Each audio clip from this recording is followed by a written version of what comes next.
Welcome to Times Talks at the Times Center. We are uber excited to have such an informative, innovative filmmaker with us tonight. To paraphrase our moderator's profile of him in the New York Times Magazine, he is walking, talking proof that you can violate the rules and still flourish in Hollywood. He's received the top awards of his profession, including the Oscar, the New York Times Film Critics Award, the Independent Spirit Award, and the Palme d'Or. He loves making movies, and it shows. His latest film, Inglourious Basterds, is his highly anticipated World War II movie, starring Brad Pitt. We're counting the days till it opens next week, and as the tagline says, or one of the taglines, you haven't seen war till you've seen Inglourious Basterds. You'll meet him in just a minute, but first, I'm delighted to introduce our interviewer. As the editor-at-large of the New York Times Magazine, she is known for identifying and defining the most important people and trends in the world of entertainment and culture.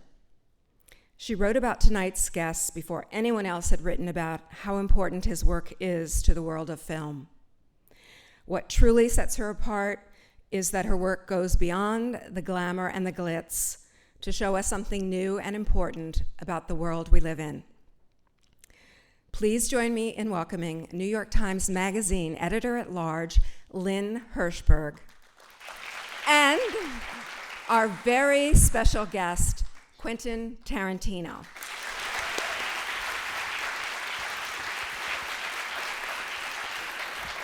That's what I call a New York welcome. Thank you. Well, I want to thank you all for coming. It's a Friday night in August, so it's great that you all came, and you're really in for a fantastic treat because Quentin's one of the great human beings on the planet. So I always feel very lucky to have met him when he had done only Reservoir Dogs. And I was actually on the set of Pulp Fiction, which I always consider to be one of the luckiest things in my life. So you guys are lucky that you get to be here because Quentin's here. So. What she's not telling you is she was doing a piece for Vanity Fair, and she showed up on the set. I didn't realize it was an audition. If she thinks I'm interesting enough, she will write the piece. I thought she was going to write the piece. I didn't realize I was on audition. Well, he was so fantastic that it was almost like I couldn't wait to write the piece. But it was also a cool day because it was in the house in Pulp Fiction, which I'm sure you've all seen, and John Travolta was sort of lurking around with his ponytail, and it was like, who knew? I was dressed like Jimmy the whole day, wasn't I? You were dressed like Jimmy. Yeah, you were in your robe. Bathrobe. Yeah, you were in a bathrobe the whole day that you were kind of living in. It was great. It was like you were living the whole movie. So I guess that begs the question: what did you wear on the set of Inglourious Basterds? Were you wearing an army uniform the entire time? I was, my weight fluctuates when I make a movie, so I'm wearing whatever I can fit into. All right, and then I don't eat for a week, and then I can fit into my shirts again for a little bit. I had a big old army coat that I could wear at different times. So you made this movie in Berlin. Yeah. And it's a World War II movie. And I guess I'm beginning sort of in the middle, but you just showed the movie in Berlin. Yeah. And I was really curious what the reaction was to the film there, where there's obviously so much history and... Well, one of the things, I almost feel like I'm becoming an ambassador for Germany because there is this aspect that people will ask me, because of movies about these Jewish American soldiers doing an Apache resistance against the Nazis.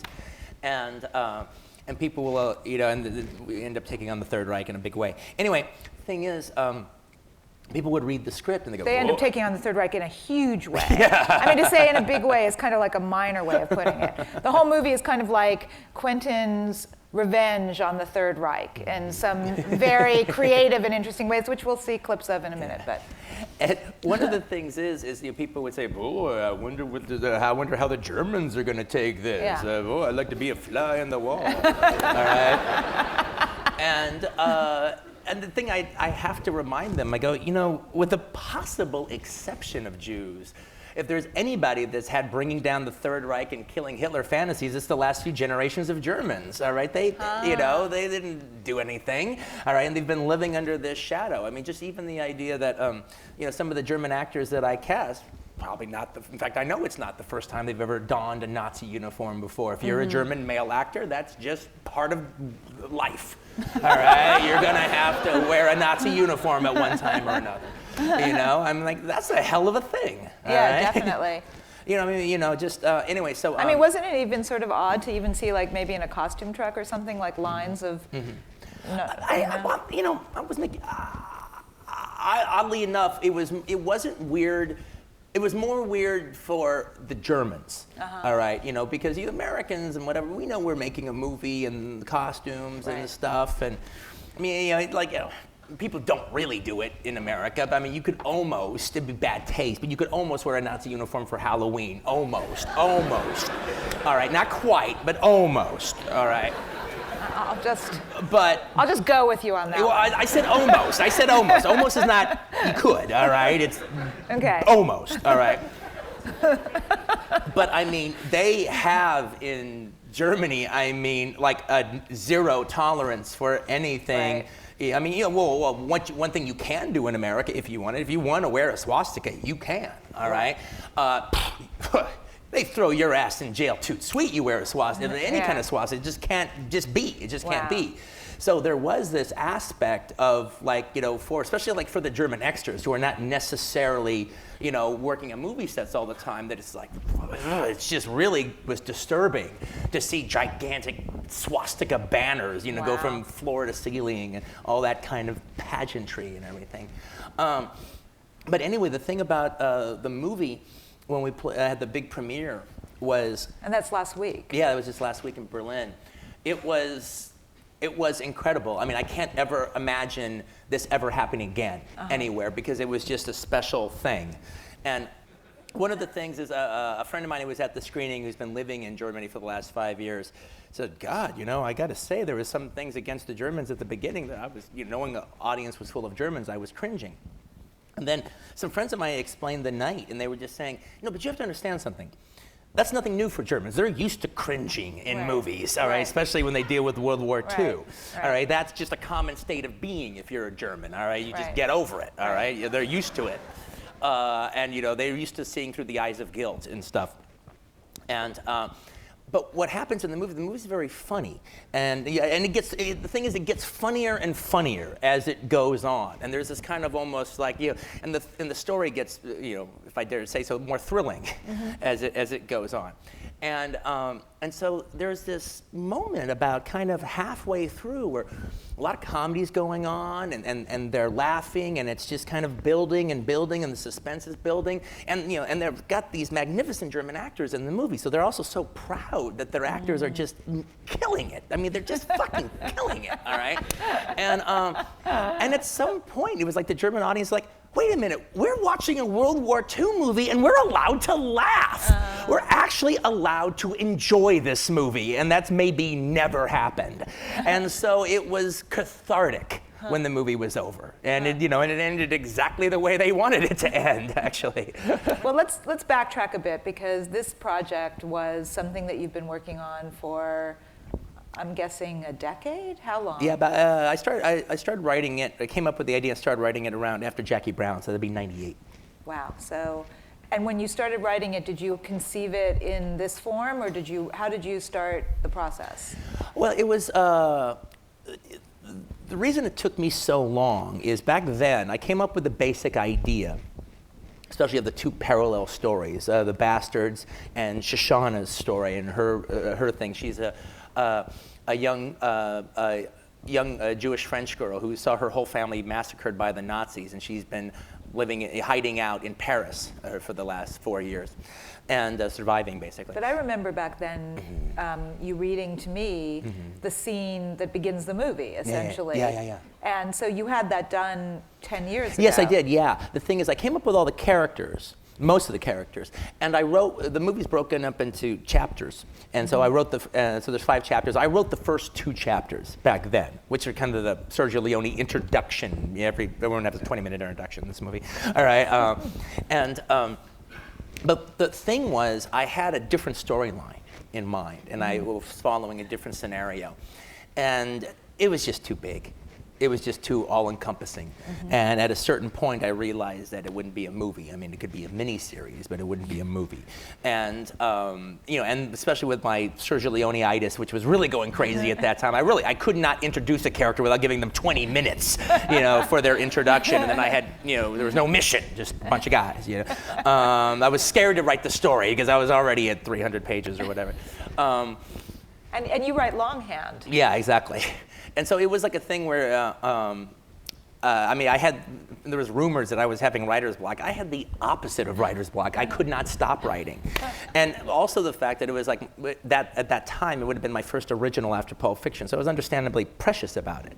And so anyway, I just, I couldn't tame this unwieldy epic. So I go to do this little exploitation film that will be the cure to my epic-itis, a little thing called Kill Bill that turned into Kill Bill Volumes 1 and Volume 2, all right? Thank you.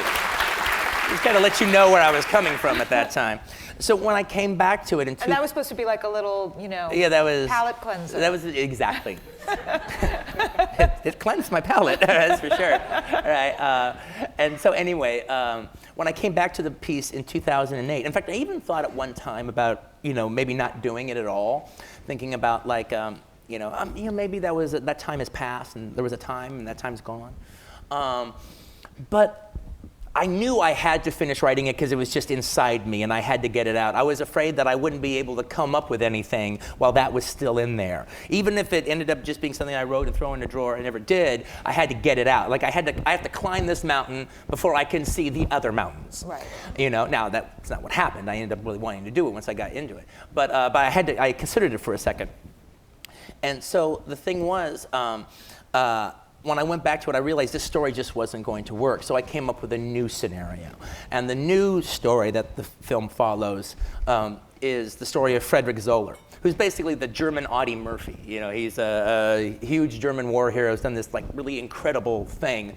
And so Goebbels has made a movie about him and had him play himself in the movie. And this movie is going to be a big, not a last-ditch effort, but a huge effort on the part of the Third Reich because they know at this point in time that there's not really winning any more battles on the battlefield anymore, but they can do this big movie that will be the equivalent of winning a battle, for the German people on screen and with their hero starring in it. And then the fact that like there's going to be this huge premiere with all the Nazi hoi polloi there at this Paris premiere, and then that would be the mission, blow up the premiere. So that's how all that happened. And when did you come up with the character of Landa, which you haven't seen the movie, but the character of Landa he's a Nazi hunter.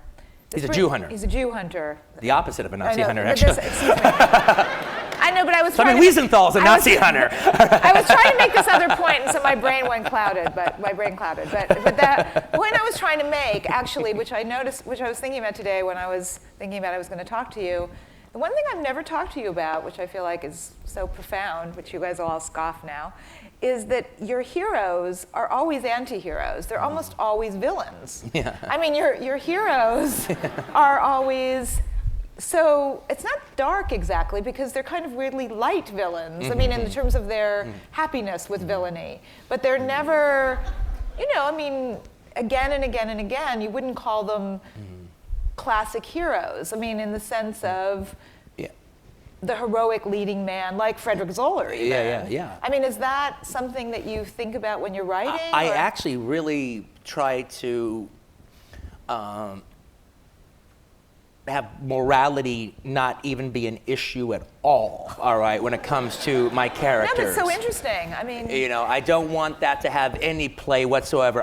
That would be me commenting on them. Right. That is me sticking my big nose into their lives and then their philosophies. I let them be who they are.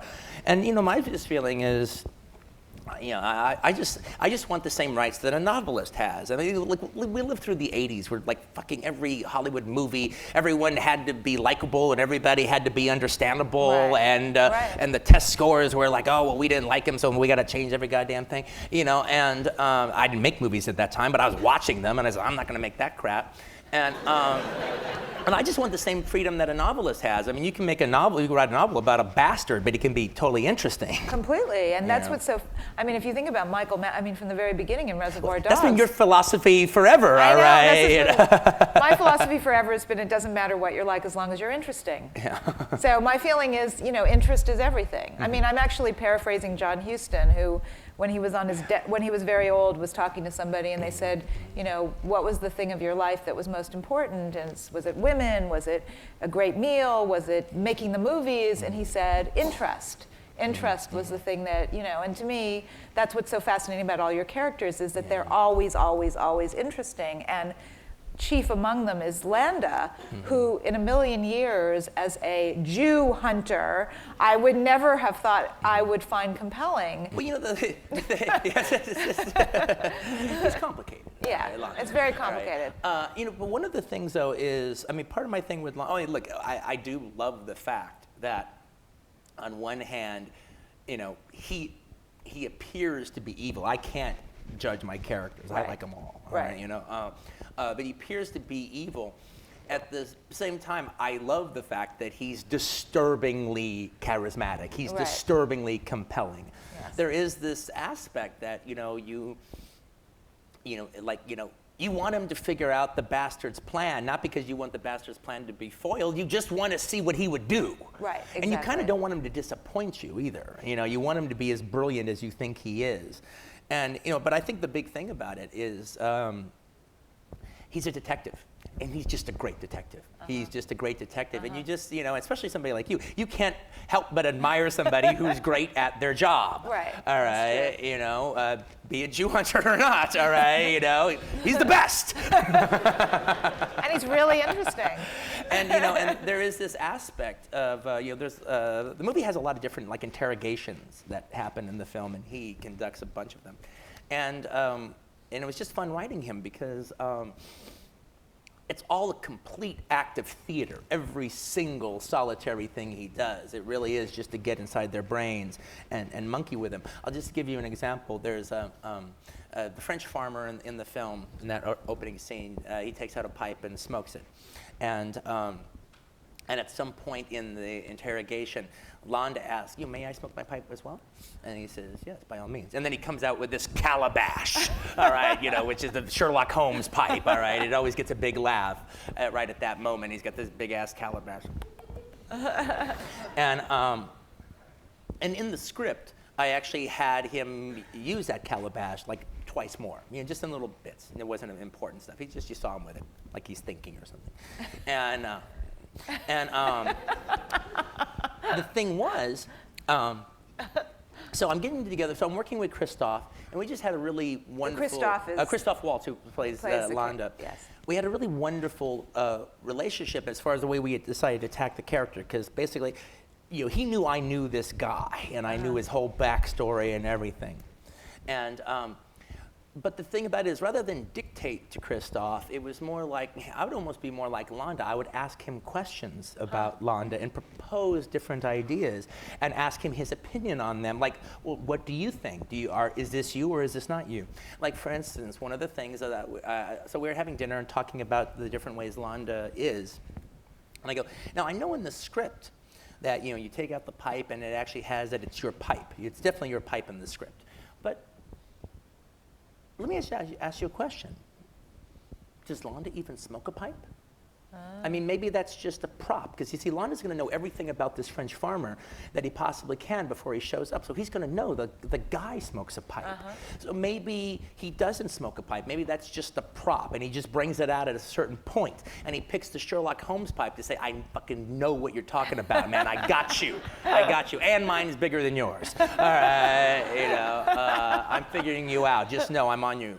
And so what do you think? He goes, oh, most definitely. Landa does not smoke a pipe. It is just an interrogation technique. And then you could work with it from there. Yeah, exactly. Now, you did an interesting thing when you cast this movie. You felt strongly about people being of the nationality of whatever they were playing. Yeah, exactly. Why was that so important to you? Well, it just happens. Like if you're English, he wanted to cast an English person, et cetera, et cetera. Yeah, it was just so. And I interviewed Michael Fassbender, who plays Archie Hickox, the Brit. The Brit in the movie is fantastic. and he really wanted to play Landa. Yeah, and yeah. he told me that he came to the audition not preparing anything, and you were like, you have just been in Wuthering Heights. You can't possibly be German. Yeah, You're anybody who can not play playing- Heathcliff in Wuthering Heights is not German enough to be my Landa. It was very disappointed.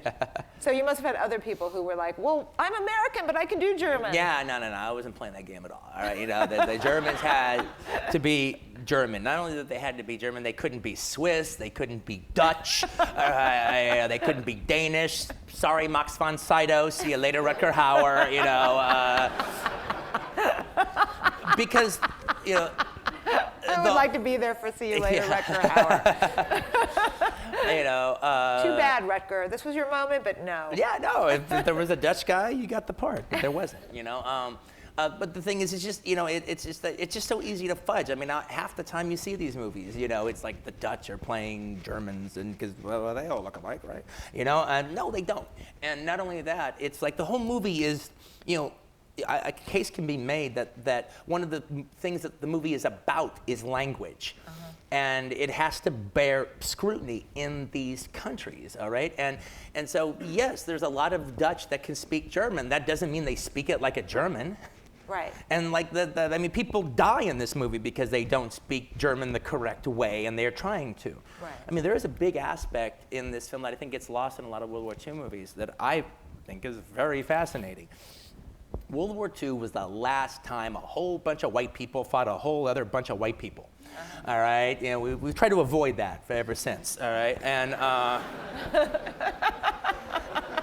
and the thing is, It's hard to find as good an enemy as the yeah, Nazis. exactly. You know, and but one of the realities of that is, if you could pull it off, if you could speak a different language and you could pull off like a regular, then you know, you could infiltrate different armies. The Germans could infiltrate the Polish Right. resistance. They can Right. introduce the Czech resistance. You know, Americans could infiltrate the Germans, and we've seen that all the time in movies. But we always see it in this bullshit way where English is supposedly German. Right. All right. I mean, there was that movie Shining Through with Melanie Griffith, where yes. apparently Michael Melanie Douglas. Griffith, you know, speaks German like a milkmaid. All right. And then, you know, but she just sounds like Melanie Griffith. All right. And then, like, a real German actor walks in, and you're like, well, what the fuck? Where's he fucking from? All right. And, you know, and then you can just go on and on with these analogies. I mean, like, but like one that I actually really used as a basis for the movie, I think maybe the best scene in the movie is the scene that takes place in the tavern. It's in amazing the scene. middle of the film. It's like the set piece of the center of the film. Yeah, it's almost like Reservoir Dogs reduced to like 25 minutes in German. It's really fantastic. But the thing is, though, part of the thing about that scene is some of the bastards are trying to infiltrate, are dressed up as Germans and they're trying to infiltrate. Now, we've seen that scene a zillion times before. But the thing is, like, okay, like for instance, okay, and Where Eagles Dare. Okay, there's a big scene. I like Wiggers. It's a lot of fun. But there's a section where apparently Richard Burton and Clint Eastwood, of all fucking people, Richard Burton and Clint Eastwood, all right, speak German so flawlessly that all they have to do is put on like 2 officer uniforms and they can just mix it up with all the hoi polloi of German generals that you can think of. Now, because German is English, all right, they're able to pull it off. Well, one, I don't buy it, all right, but forget that. We'll say I do.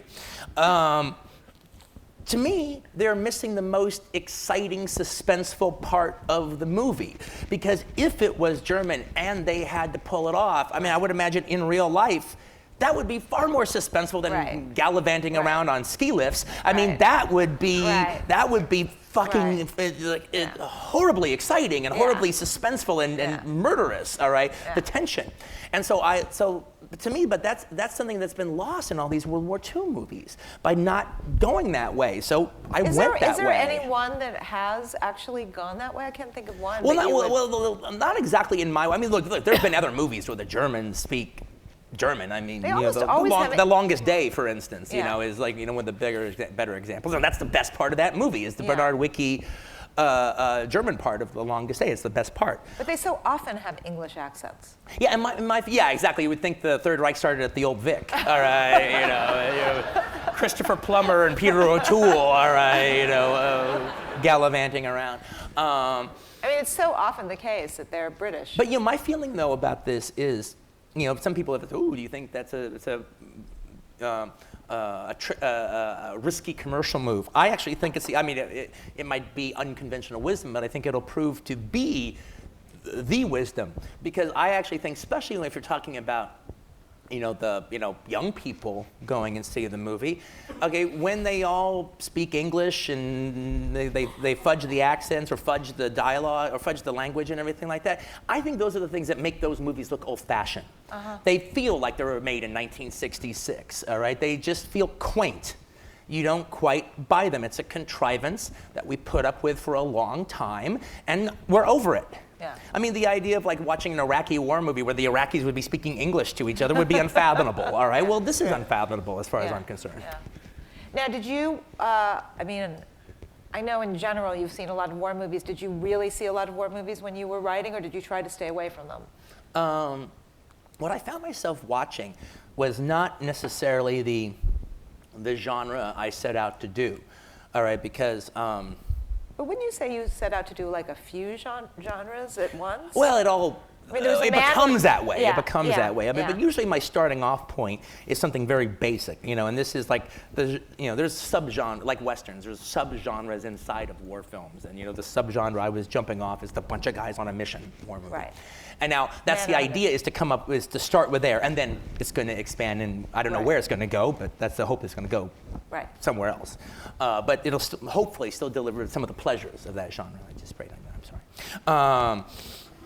But the thing is, what I found myself watching when I was actually doing the writing in my 2008, was a lot of stuff that I actually hadn't watched before. I was watching a lot of the movies actually made during the war, what you would call the Hollywood propaganda movies. And most of them made by foreign directors who were now exiled into Hollywood. They had to make movies in the studios because they couldn't live in their country because the Nazis were occupying them. Right. All right, whether it be Jean Renoir with This Land Is Mine, Fritz Lang with Manhunt or Hangmen Also Die, Jules Dassin with Nazi Agent and Reunion in France. I discovered a director that I fell in love with. He's this Russian director who made movies in France. He only did 3 movies in America, but they were terrific, and 2 of them were these kind of movies. His name is Leonid Mogi, and he did a movie. Spell that? M-O-G-Y. Okay. And I thought it was Mogwai, and then Pierre said, no, it's just Mogi. But he did a movie, Action in Arabia, and another film, Paris After Dark, which is about the Paris Resistance. And you can just keep going on with all these other directors. And what's interesting about them, and not to mention Ernst Lubitsch with To Be or Not to Be. Now, the thing is about it that's interesting is... That's an interesting reference, actually. Yeah. Well, they ended up even being influential on this movie to one degree or another. But the thing about it that I thought was very fascinating is, especially since in the last 30 years, now I'm not saying this as a criticism, it's just what it is. For the last 30 years, all the World War II movies have they've been very somber affairs, all right? They've really focused on the victims of war and the Holocaust and anti-war statements. I don't mean as opposed to pro-war statements, but I mean it's just heavy going. Yes. All right, but there's been some good movies that come out of there, but that has been the tale that's been told. The Holocaust. Yes, exactly. And now the thing is, I'm going to get back in 2 seconds to my point. But the thing is, but back in the 60s and 70s with movies like The Devil's Brigade and The Great Escape and The Dirty Dozen, there was no crime. There was nothing wrong with telling a thrilling adventure story. There was no worries about that. Fine. You can go and see The Great Escape and say, I had a great time watching that movie and not feel bad about it. Right. So it was very interesting to look at the movies actually made during the war. All right, because what I found fascinating was these are actually directors that had firsthand not only experience with the war itself, because they were now living in America. I mean, the idea that Jean Renoir couldn't be in France is, again, unfathomable almost. Yeah. But a lot of them actually had personal experiences, encounters with Nazis, and you had to assume that they're worried about people back at home. Or knew people in the resistance. Yes, exactly. Yeah.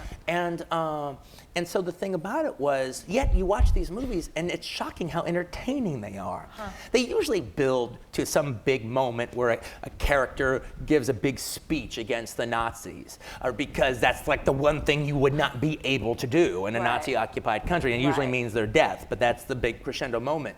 But before it gets there, the stories are thrilling, the intrigue, the political intrigue is very exciting.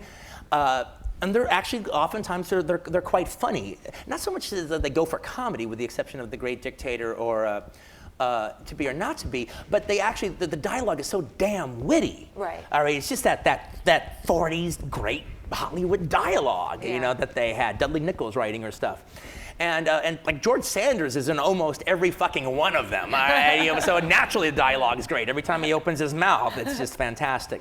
And so, not that I needed permission, but just to know that during the war, where these people who had such a personal relationship with the war at the time had no fear about making entertaining movies about the subject.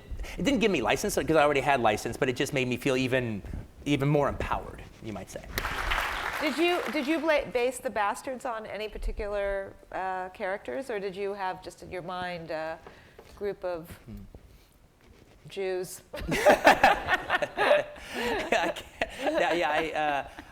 They're a complete, utter creation of I from love myself. the Bastards, but Yeah.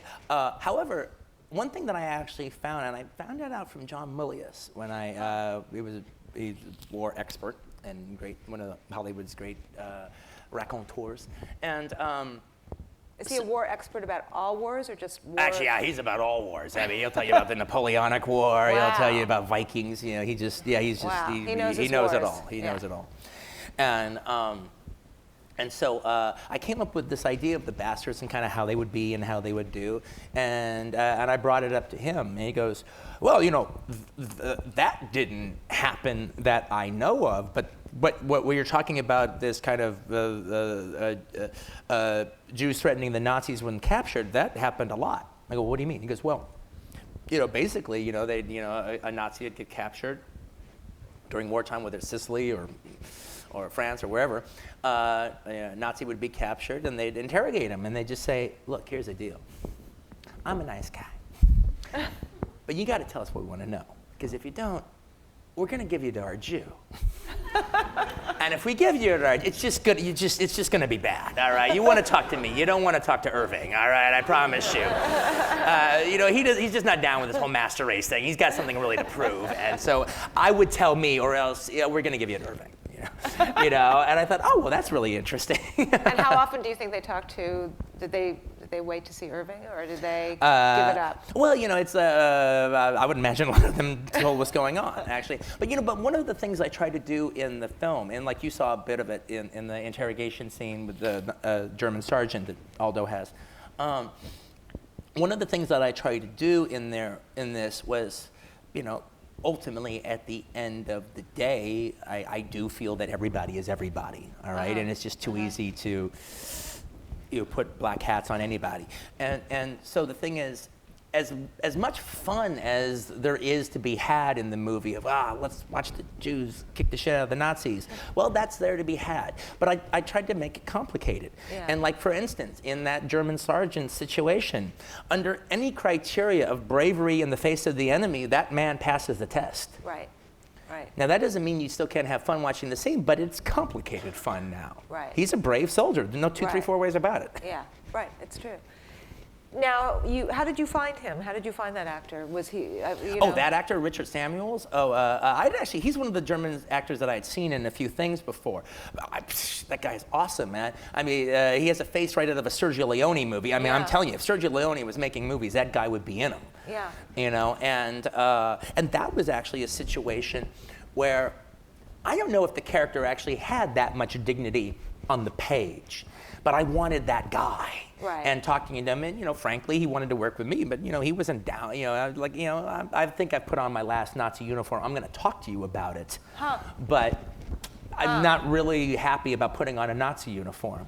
And in talking him into it, I came up with the idea of actually making him stronger and making him more of a force as opposed to a cringing coward. If he was a cringing coward, when Donnie the Bear Jew comes out there with a bat, you would enjoy it more. But that wasn't really what I was about. So I liked making it much more complicated in that issue.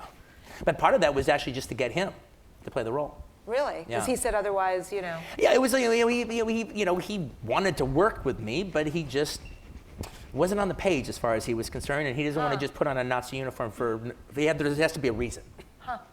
And Landa, who also puts on a Nazi uniform, was that an issue for him at all? No, not at all. No, Landa's on the page.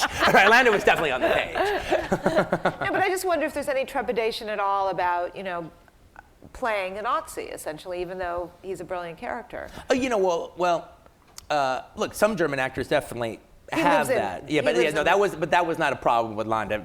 Pretty much every actor in Germany who could play Landa wanted to play Landa. And did you just see all these actors that you hadn't? Did you see a lot of German films? Actually, one of the things that ended up happening was I've never seen more movies by a single country that are like more or less like current movies made in the last few years than I did German movies this last year, because these actors would come in and I wouldn't know what they've done, and sometimes I would watch it to get a sense of them. Bring this guy in, or I'd watch a movie and maybe they want me to see this guy, but I see 9 other people, in it that I think are interesting. Or I would see somebody and I like them, and then I would get a movie that they'd done so I could watch their work and see it in some sort of a dramatic arc. And so that was actually quite fascinating. I like to watch movies. I like any excuse to go further and deeper into cinema. So it was wonderful for me. And did you learn anything about German cinema, which I don't know that much about? Modern, you know very few things that come here. Yeah, exactly. That's the thing. That's what we're usually stuck with. Lives of Others and like 2 other movies. Yeah, there's The Counterfeiters. Yeah, The Counterfeiters. Actually, Germany's on a roll. They've won 2 Oscars in a row. For best films. And Downfall was. Yeah. And one of the things is, what I realized very, very quickly, was the fact that the acting level in Germany is off the chart. Wow. They can take on any other, I guess for lack of a better word, smallish country other than Hollywood industry. They can take on almost any other country that's like renowned for their actors, whether it be England, whether it be Australia. They can just take them on. It's just pound for pound, they're just awesome. Especially the German the males, they're magnificent. And the filmmaking itself, especially like the cinematography and all this stuff. It really looks good. They have a really good thing.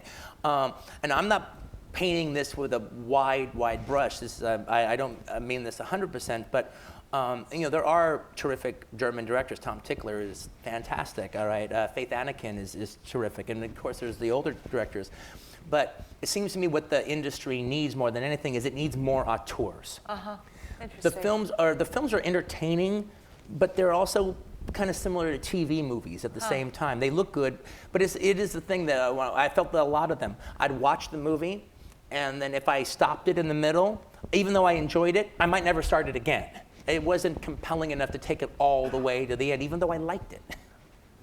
Well, I wanted to ask you this. I've wanted to ask you this for years, ever since we had an argument over Top Gun. Do you find... I didn't like Top Gun.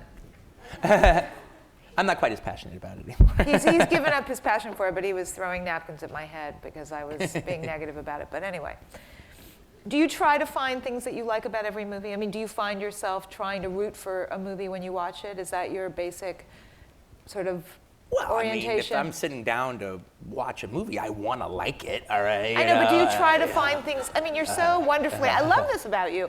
You're so wonderfully optimistic about, Well, I try to, I don't like people who are catty and just get snotty just on account of a cuz, so. No, I understand that. But do you also sort of sit there and kind of say, if I have to pull teeth, then it's not as enjoyable an experience.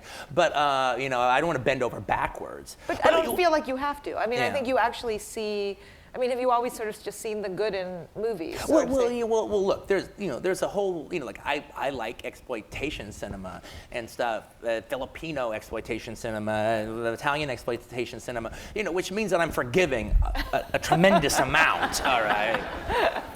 But I don't mind that. I mean, that's part of its charm. Once you know it, yeah. And once you know that film industry's way of doing it, it becomes part of its charm. I didn't realize I've been giving you guys my back so often. I'm sorry. But it was, that becomes also part of its charm. And, and then the things that they do that are different than the Hollywood movie that stand out, well, that makes them even all the better.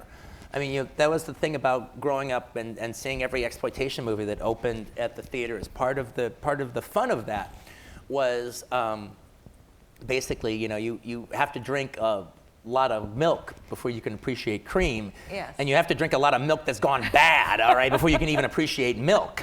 And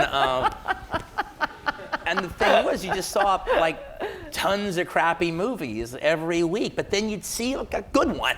And it seemed great, all right? It seemed, wow, you go see Joe Dante's Piranha, his Jaws ripoff, and like, that was wonderful, all right?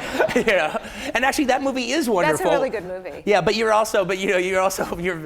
expectations are so fucking low, all right? That when it actually ends up being witty and good, all right, you're like, wow. But I have another question vis-a-vis Inglourious Basterds, which is about Brad Pitt, which is that in general, you cast movie stars, but you don't cast often like the kind of mega movie stars that are Brad Pitt-like movie stars. Well, people say that, but I remember when I got Bruce Willis in Pulp Fiction, that was a huge deal. I was going to say Bruce Willis, but that was okay. And he was great. Yeah. He was amazing. But I don't care. We can talk about it with Bruce Willis, too.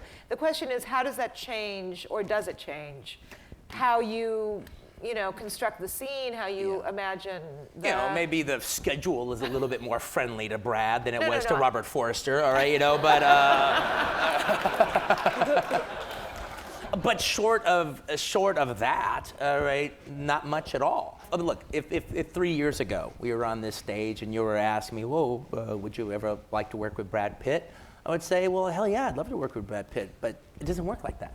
Right. It really is about the character. Right. I mean, the thing is, my biggest number one obligation is I'm a writer, and I come up with characters, and they are my life's blood. That's what I do. I don't have children. I come up with characters. They are your children. And they are my children. And the people who I cast in it, it has to be perfect. It has to be who they are, or else, then it becomes a struggle to just, articulate text. All right, and I especially if I've done it on the page, I know it'll be a compromise. So that's why I just can't cast a talented star to play the role, because he just won't be the person. But you must have people banging down your door saying, I want to be that yeah, but guy. It's all abstract though. Yeah. It's all abstract. I'd like to work with you. I'd like to work with you too. All right, But the thing about it is, I mean, I'm very proud of the casting in my movies. Oh, yeah. So if we are going to work together, we want it to be special. And well, the only way it's going to be special is if there is a real symbiotic union between actor and character. And in the case of this, it was perfect. I mean, he's as perfect for his role, Brad is as perfect for his role, Aldo, as Christoph is for Landa. I mean, they're just a symbiotic relationship between them.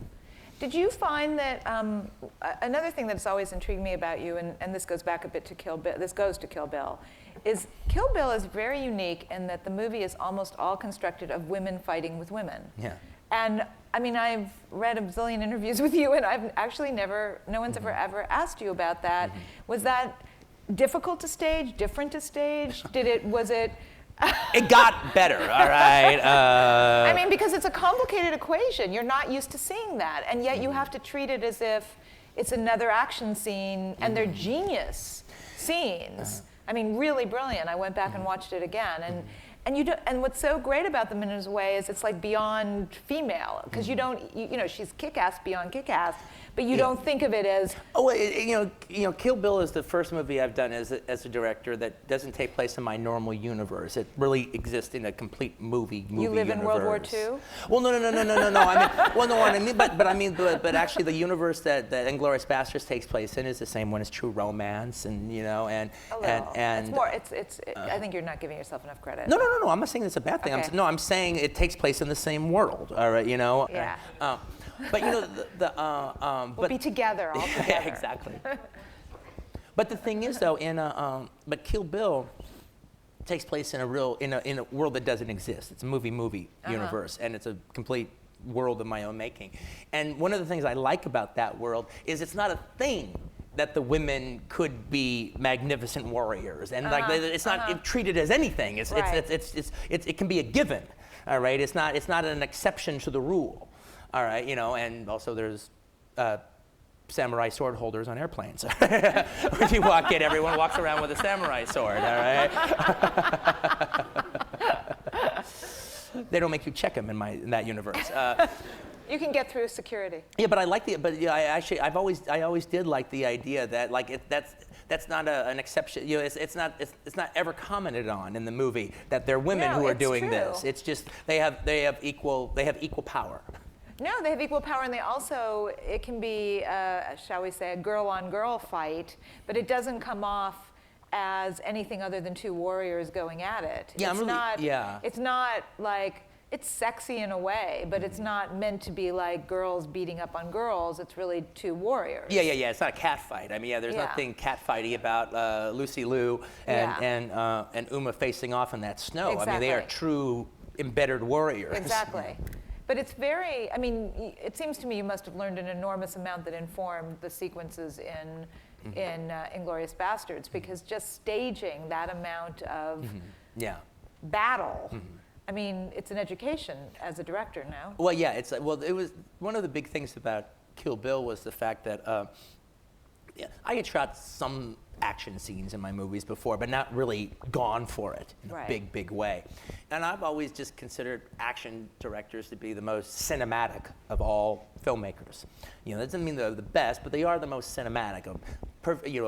Brilliantly executed action sequence is just about as perfectly cinematic as cinema gets. It's one of the things that movies have to offer, and especially if it's orchestrated by an auteur who has a special vision for it. And the characters are characters you care about. It can be very intoxicating. Yeah. And so that was my attempt to throw my hat in the ring. And if ever I'm going to throw my hat in the ring, I don't want to be a piker, even if it's my first time. I want to be one of the best who's ever done it. Right. So when I'm doing the House of Blue Leaves fight, I was going out to make one of the greatest action scenes in the history of cinema, or I failed. And that's what I went out to do. I think it's up there. It's up there. Yeah, I think it's amazing. And I just saw it again, and if you haven't seen it in a while, go back and watch it. It's incredible. But you're right though. I did learn a lot. One of the things that it's very scary, or I have a lot of trepidation leading up, as the days get closer and closer to it. But one of the things that I've learned, and one of the things that I like doing, is when it comes to stuff that I've never done before, whether it be there's a big cataclysmic Hieronymus Bosch kind of scene at the end of this movie, at the end of Bastards. All right, well, I've never done a sequence like that before. All right, when I did the car chase in Death Proof, I had never done a car chase before, even though I always liked them. Same thing with these kung fu fights that I did. I like the idea of doing these things that I've never done before and want to knock them completely out of the park. And I know that I'm going to learn how to do it as I do it. Right. Things will be revealed, but they'll only be revealed once you're in it, once you're doing it. Now that gives you a lot of trepidation going into it, because you really are truly facing the unknown, and it's yours to fuck up. It really is. And unless it's great, I fucked up. But also, isn't it hard with those scenes? You can do them many times, but it's hard to keep setting them up and doing them again. Yeah. It's Well, you start learning. I didn't know how to necessarily shoot a fight on Kill Bill. Well, I learned pretty quickly, all right, how to do it, all right? And I learned in China, so I learned, the Chinese way, the Hong Kong way, which is vastly superior to the American way. But I also realized it's one of the reasons why their stuff is so awesome, is because, they take a lot of time. I mean, actually, in Hong Kong, when it comes to their action scenes, they're not even scheduled. All right, they just, when we're done is when we're done. Wow. All right, and well, that's how you get good action, If you say, okay, we got to do it in a week or 4 days, or like, you're usually wrong anyway, and you go behind schedule, but it's like, you're not done until you're done. So, all right, we're going to take questions. Hi, I just want to mention how when you were making Grindhouse, there was some issues with Robert Rodriguez about digital and film. Mm-hmm. Can you elaborate how you feel about this transition? Well, there wasn't any issues. He's really into it, and I'm not. And it makes all the sense for Robert, because he's like a one-man band. He does everything himself, and digital just really allows him to do everything himself. And he's a techie, so he was never really in love with film in the first place. And the fact that he can actually do his thing and actually see it on the set. This is what it's going to look like. No BS, no waiting around. This is it. It's actually kind of perfect for him. I just am not like that, all right? I am about as analog as somebody can get, If I could shoot my movies on cassette tapes, I would, No, but I love film. And one of the things that I love about it is, I collect film. I have 16 millimeter prints. I'm not the guy who's going to go digital, all right? But one of the things that I love about film so much is, there's that expression, the magic of movies. Well, that's not a lie. That actually is the case when it comes to film, because it's easy to forget, but you're never looking at anybody moving when you watch a film. You're watching still pictures. They are just still pictures. But when shown at 24 frames a second through a light prism, it creates the illusion of movement. When you watch a movie, you are watching nothing but an eye trickery. You're watching an illusion. And I actually think that is part of what you call the magic of movies. Cool. And really quickly, not to sound too fanboy, but could you elaborate on the wall of shame that was going on during the production of Inglourious Basterds? What he's talking about. I started this in Jackie Brown. I wish I could take complete credit for it. I think Tony Scott started it, and I thought it was a good idea, and I carried it on. You do a lot. You do movies, and you work really late, and people fall asleep on the set. Well, you try to discourage that, and the way I discouraged it is I've bought. You go out and you buy a big giant dildo, about this big. And I call it Big Jerry. And if anybody falls asleep on the set, we come up with Big Jerry and put it right next to their face and take a photograph of it. And then we have a little wall of shame, and we collect it on there. So Big Jerry is literally a very important member of our crew. And is beloved. The crew loves Big Jerry. And then as opposed to seeing a crew member sleeping and getting mad, you want them to go to sleep. Oh my God, Lynn's sleeping. Get Big Jerry, get the camera. He's gonna fucking wake up. Thank you. Thank you. Hi. I just wanted to ask about the misspelling of the title Inglourious Basterds. Was that to just distinguish from the original movie, or was there another motivation behind it? I don't explain it simply because it's an artistic stroke. So to explain it is to take the piss out of it. I might as well not done it. All right. So that's why I don't explain it. Okay. Thank you. Can you talk a little bit about your technique for creating characters? Do you base them on people, and do you have a couple of favorites of the ones that you've created? God, I'm not.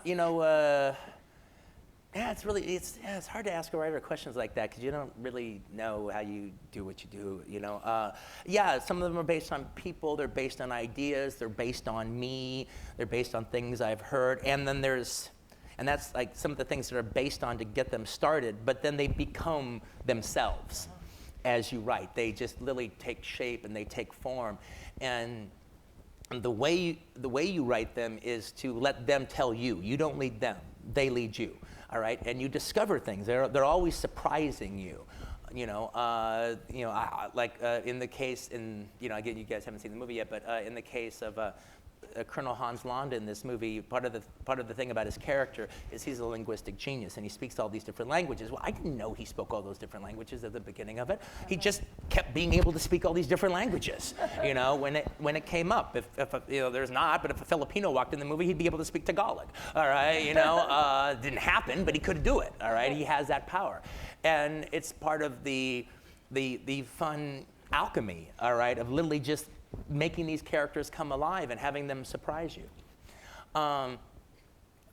It's hard to pick. It's really hard to pick, about like my favorites, But I will definitely say Colonel Landa, the new one, is one of my when I finished writing the script, this is not only one of the best characters I've ever written, it's one of the best characters I will ever write. So that's why I was very precious about the casting.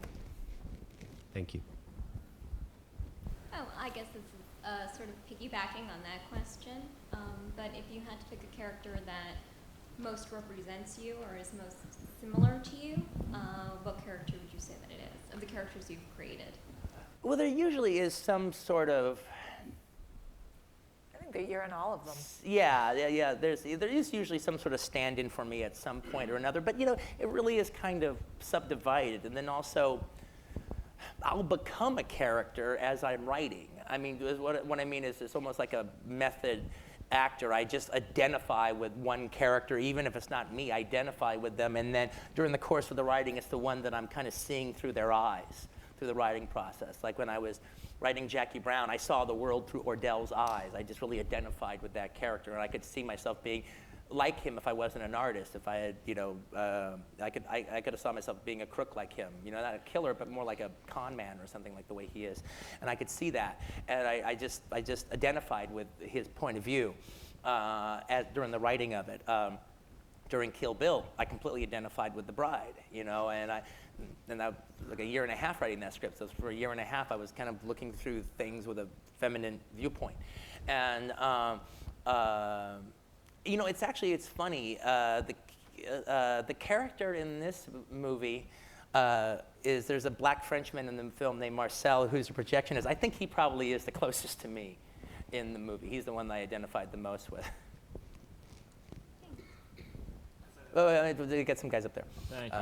By the microphone. One of the things I've always found great about your pictures are the dialogues between characters.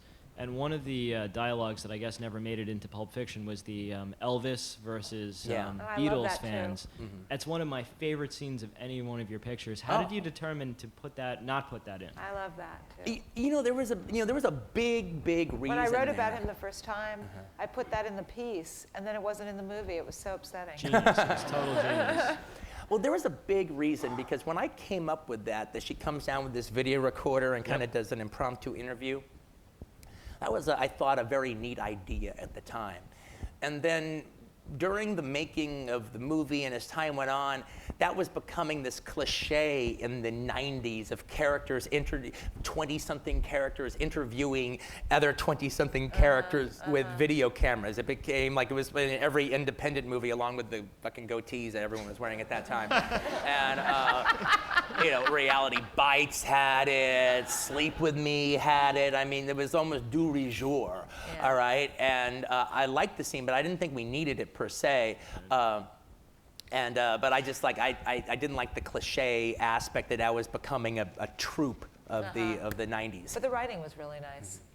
Yeah. One more question, not to ask you to give up the ghost too much, but what was in the briefcase? Whatever you think.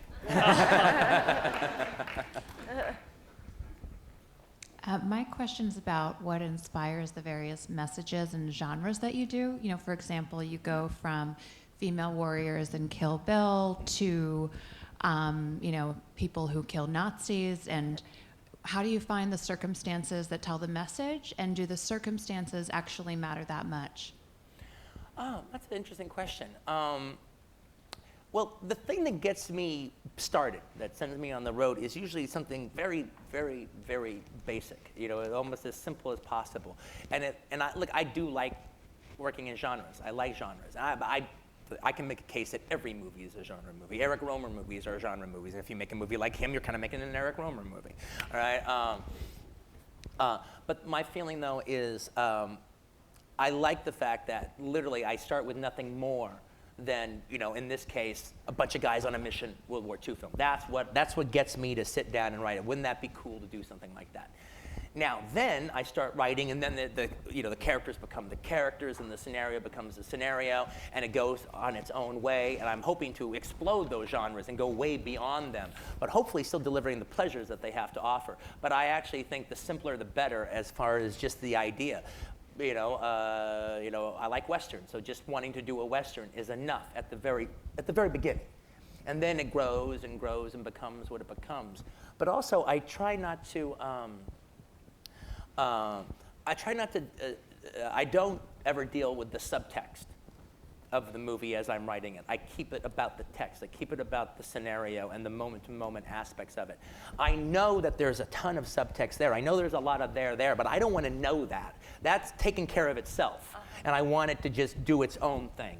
That's one of the things that's actually very interesting about like this stage of the game, where I'm doing a lot of talking about the film, is I don't get analytical about it during the writing or during the making of it.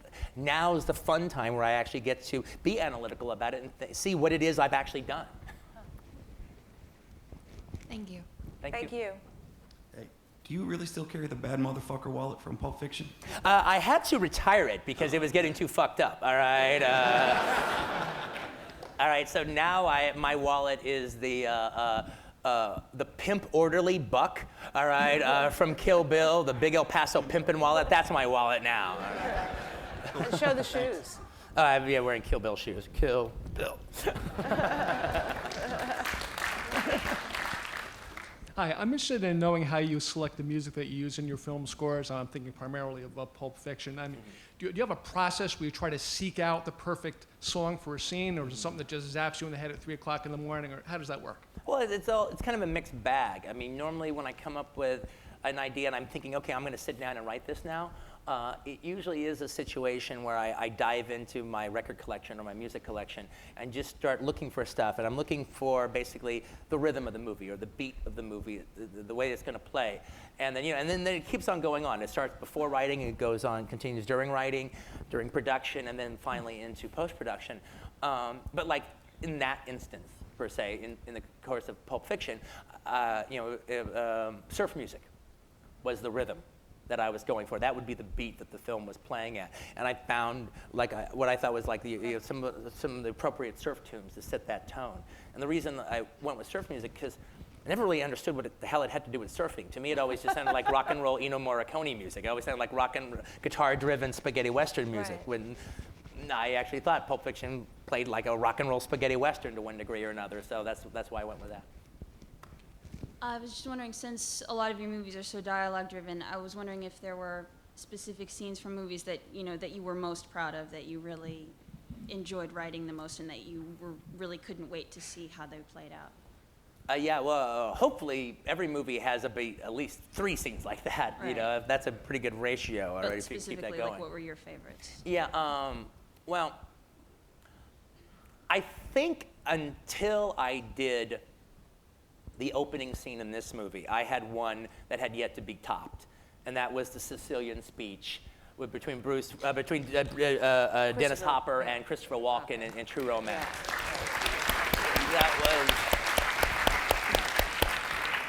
That was my first script, and just in a greatest hits kind of way. If you're going to just break them down to a greatest hits album, that would be the biggest hit. The one we saw part of is I What? think.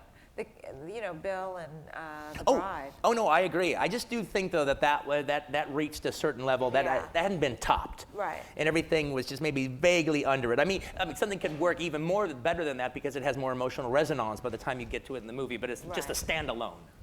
But when I wrote the opening scene in Bastards, I finally bettered it. I finally bettered my first work. So now you have to see it. Okay. How's it going? Hey. Always wondered, with your double feature with Robert Rodriguez, was Death Proof always intended to follow Planet Terror, or was it originally intended to be the first film? Because rhythm-wise, it just felt like your movie built up to the action, whereas his movie was straight out action. Right. So I kind of felt like your movie would have built up to the action, then his movie would have kind of like continued the action. And then there was like a part of Planet Terror where they reference Jungle Julia's death. So I always wondered if your movie was originally intended to go first and then his second. No, people have, they've said we were wrong, all right? Not everybody, all right? But some people have said it should have been the other way. No, it was always meant to be that way. That was one of the reasons why, you know, I could just commit so much to like such a big deal car chase, knowing that that was going to be the end of this giant double feature, was my big climactic scene. Right. Thanks. Sure thing. Sir. Earlier in your life, what originally motivated you to enter the filmmaking business? What originally inspired you to say, I want to make movies? You know, it's a good question. I don't really have a good answer for it, though, because truthfully, I don't remember a time at all when movies were just not my favorite thing. It's always been a constant in my life. I mean, you know, with other boys, it could be sports, other boys could be cars, it could be whatever. With me, it was always movies. Now, then, I wanted to be an actor because when you're 5, 6, whatever, and you want to do what they do, those are who you see, or the actors. I realized fairly quickly, all right, though, as I got older, that my heroes were directors. Even when I wanted to be an actor, my heroes were directors. I wanted to work with this director and work with that other director. But what really switched me over was when I actually started going to acting classes, you know, for real. And I realized I didn't really have a whole lot in common with a lot of the actors there. You know, I was really about cinema and the history of cinema and the future of cinema. And they weren't about that. They were about getting jobs, you know. But also, I also made another realization that was very paramount to my process, was I just realized I loved movies too much to simply appear in them. I wanted the movie to be my movie. That's great. I'm interested in doing that myself later in life, and so I wanted to, you know. Good deal, man. Good luck to you. Thanks. Final question. No pressure. The reason why we love you so much is because we know you love movies as much as we love movies, and It's true. And it shows, because I used to be a little girl watching Channel 5 on Saturdays, the Kung Fu movies. Mm-hmm. So when I Black saw Belt Theater, yeah. man. Yeah. So when I saw Kill Bill 1 and 2, it was like my birthday hooking up with Christmas. It was like, it was nuts. What I wanted to know was, Doing the nasty. Exactly. Just sweaty in the backseat of a car. My mother's gonna kill me.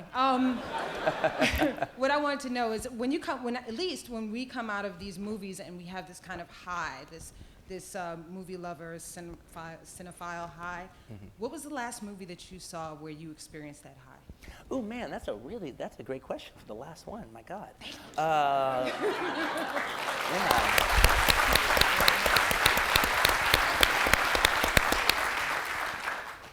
Well, you know, it's funny. Well, my favorite movie this year, I don't know if I got that high, but my favorite movie this year was Funny People so far. I think it's a real piece of auteur work. But I guess as far as this year is concerned, that kind of thing, I felt that in Sam Raimi's Drag Me to Hell. Yeah. Huh. All right, Great. that was really cool, and it was great to see him do a horror film again. And the end is the best part, all right? The end was so fucking awesome, all right, you know? So if I was just gonna keep it to this year, I guess Drag Me to Hell would be the last time I got that movie lover's rush. Right. Last thing I want to say is that there's been a lot of stuff out that sucked, and thank you for not sucking ever. Thank you. Very good English. Wow, that sounds like the end to me. Thank you very much. Thank you, everybody. Thank you.